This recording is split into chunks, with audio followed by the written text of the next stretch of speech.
ایک صحابی آئے، یا رسول اللہ میرے پڑوسی کی کھجور ہے ٹیڑھی ایسے، تو اس کی کچھ شاخیں میرے گھر آ جاتی ہیں، جیسے یہ ایسے ہوا ہے، تو جب کھجور پکتی ہے تو کھجوریں گرتی ہیں، تو میرے بچے چھوٹے چھوٹے ہیں اٹھا کے منہ میں ڈالتے ہیں، تو وہ بھاگ کے آتا ہے ان کے منہ سے نکال لیتا ہے۔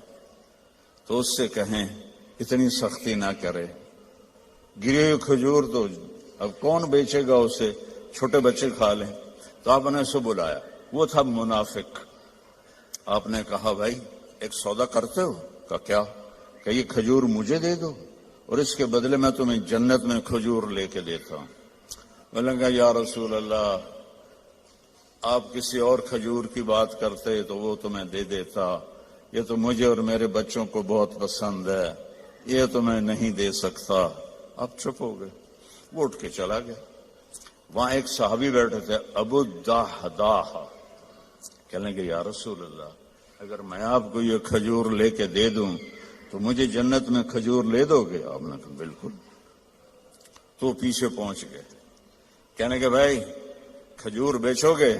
کہا جا جا، میں اللہ دے نبی نے نہیں بیچی، تینوں کدو بیچا، چل پھٹاں کھا۔